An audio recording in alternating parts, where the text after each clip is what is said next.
Hey guys, we're incredibly excited for the game this weekend to welcome back the 1966 Kentucky Wildcats Rups Runts. We think we're going to have almost every single one of the players back on a great team that I think started out the season 23-0 maybe, and had a couple all-time All-Americans, including the great Pat Riley and the great Louis Dampier, and we're excited to have those guys back. A couple guys we might actually suit up and see if they can help us in the game with all these changing rules, and so it's gonna be a great night for the Cats. I'll take questions. Fire away. And Riley is confirmed. He's going to be there. Yeah, I mean, you never know how, with these guys' schedules and everything, things can change, but we're expecting almost the entire team here. When you go back and look at that last 4.5 minutes, you talked a lot about it. Why would we ever go back and look at those last 4.5 minutes? How much of that is correctable? How much of that was just you did good stuff that shots didn't fall? Well, I believe everything is correctable, even the shots, even making shots. I think that's correctable. I think that's actually that's part of our responsibility also. So I think all 4.5 minutes is correctable. It was it was everything actually. It was so much misfortune. It was so much stuff in our wheelhouse that we inexplicably didn't execute the way we normally do. It was some poor communication. It was some poor internalization of the scout. It was some missed shots. It was some coaching error. It was all of those things lead to that just terrible 4.5 minutes. 4 minutes and 36 seconds. It'll take something. Yeah. Yep. Is there any events the fact that it happens late in the game? Is there any mental fatigue, like with some of these guys coming back and not maybe playing as many minutes? I think everybody has mental fatigue everywhere right now if you're putting your whole heart and soul into it, but that's our job to not let that have any impact on today or yesterday or tomorrow. One of the things I love about sports is it teaches you that you have to. It doesn't matter how bad things get. You can't go back and rewrite what happened. You can just write the end of the story to make, because history tells the story, to make it something that it's not. Right now, it's like the worst moment, the lowest point, all the stuff. And it always does. This never goes away. It's always the next thing you do is actually going to rewrite what happened before. So there's no time for indulging in feeling terrible. I spent a lot of time feeling like I'd like to curl up in bed and kill myself, but that's actually not what we do. We raise up and we get to work and we find answers, and that's actually where the great part of life comes from, is answering the bell when everybody thinks you can't do it, shouldn't do it, won't do it, aren't going to do it. Most people are too scared to go there. We're not. Right? I wish we weren't here right now, but it's where we are, and so it's us rising up and doing it. So there's no time, there's no hangover. That's not acceptable. It's not okay. Coach, we've heard a lot about a new offense from the players recently. I just wanted to kind of see what that looks like compared to maybe the old offense or the one you used to run. Well, it's not really. We're just trying to figure out some spacing issues that are revolving around the skill set that we have on the floor for some of the time right now. And it was some frustration with, you can do whatever you want. You can position your team wherever you want offensively, but you can't control where the defense chooses to position their players based on what they want to take away from you and what they give you.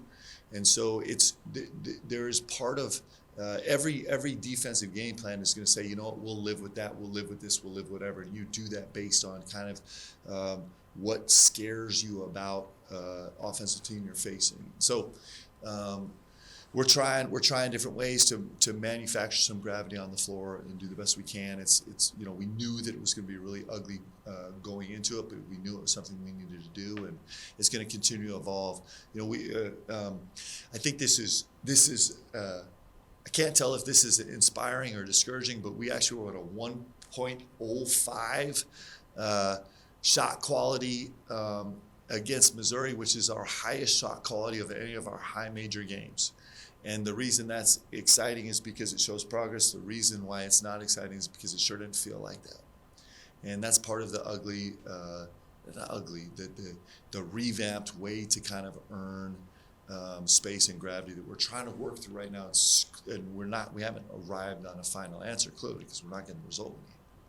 Mark, we've seen stretches where you guys have shown a lot of promise, and obviously the other day got it up to 8-point lead, and then you go through these droughts. Is there anything that you can do to help prevent some of those scoring droughts? Yeah, and I wish I could give you one answer. It's not one answer. Like, us fighting to get pace into the game is important. The pace in transition makes us feel healthy. Pace in the half court makes us feel healthy. Those things are really important. Us really dialing in, there's a lot that, we've actually worked out where we have all of our guards getting to play in double gap spacing right now. And so there is this ability to get downhill, but getting downhill and actually fighting to earn, to take the next step to create something great for your teammate that's the next step evolution in kind of this gift that we're giving our guys by manufacturing kind of this revamped spacing. We actually have to get to step 2. That's really important. So being more efficient offensively, at some point making shots. Like we really like shots that we got in the last 4.5 minutes of this game, and sometimes they don't go down. Us having a more convincing presence it was our worst wedge percentage game, and us having a more every single possession presence on the offensive glass matters. We had the quick turnaround where we had a poor shot selection that just ended up in a quick layup on the other end. That's a 4-point swing, right? So fixing things like that, fixing communication from the bench, it matters, right?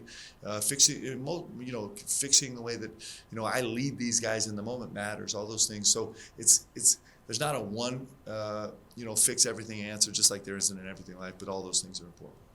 After the loss, you said big You can't Jimmy. stop Josh Hubbard, but how do you contain? Nobody's been able to stop him yet. He's really good, man. I like watching him play. He's really aggressive, and he actually, he's their leading assist guy by far. So interestingly enough, their point guard position is the number 1 scoring point guard position percentage of their team's points of any team in the entire country. They're at 34.5 or 34.7% of their points come from their point guard position. And they capitalize off that also. They get your defense so skewed that, in their first 2 games, they've been 41 and 43% of their of the potential offensive rebounds they've come up with. They're just crushing teams on the offensive glass right now. They're 3, 4, and 5 have really embraced this opportunity that the spacing gets skewed and they're going to go kill you on the offensive glass. So stopping Josh Hubbard is more than just trying to reduce his points per game, which nobody's been effective at. I mean, he scored 30 on 1 for 7 shooting from the 3 in his last game. That's really impressive. And so he's a real challenge, but also the impact he has on the rest of the game and their backcourt. Their backcourt is really impactful. 10 and 2 are also real problems, and like I said, the rest of the crew is really tough on the glass. Their centers, come out of the game. Their center position at 18 and 14 last game, so they're a good team. That's why they're 2-0 in the SEC right now.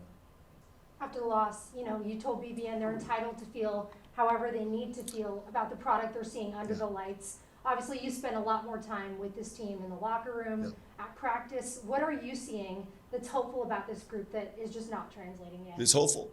Yeah. I have so much hope. My guys are coming every day, and they care, man. They're dying inside. They want this so bad. They're trying desperately to figure out a way. Sometimes the desperation trying to figure out is hurting us a little bit. They're so engaged. So I think the hopeful part is that we have really good players.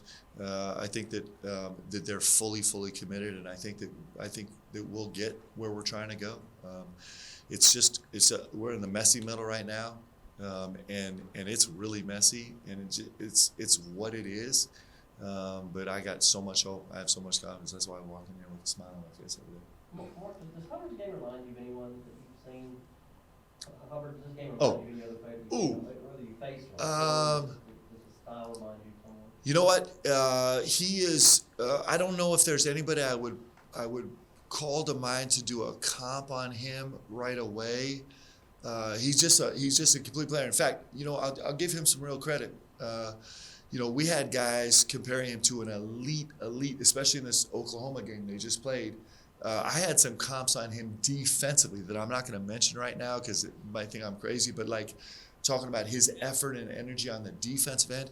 For all we talk about the way these guards score, their defensive efficiency has been ridiculous the last couple of games, under 90. Like, it's unbelievable what they've done on the defensive end of the floor. And I think he's been a huge catalyst to that. So he's an electric scorer. He's their best playmaker, their best assist guy by far. And he's bringing it on the defensive end right now. He's a full, complete game. He's a little bit undersized. You know, he's got a real physicality to him. He's got an unbelievable cleverness to his game. Clearly, he shoots it incredibly well. He's a good player. Mark, CBS Sports graded all of you guys who were hired last Yeah. year in your second year now, and they gave you a B. That's How probably do you feel about generous. that? Do you think that's fair? Yeah, listen, there's a great thing about basketball, guys. Like, and that's the part that where I'm a little miss on me having some expectation of how BBN should react right now. Like, we're not winning like we're supposed to win right now. That's a fact. It's not emotional. It's not a character flaw. It's just like we're not getting the job done the way that we expected to get the job done here in Kentucky. So I don't think that's subjective. We started the SEC 0-2. There's nothing subjective about that. Like, I don't think it's just exactly where we are. That's why I love sports, because it's not subjective. And so if you told me that the head coach at the University of Kentucky led them to an 0-2 start, I'd say probably a D. In the SEC, I'd say a D is generous. That's just what it is.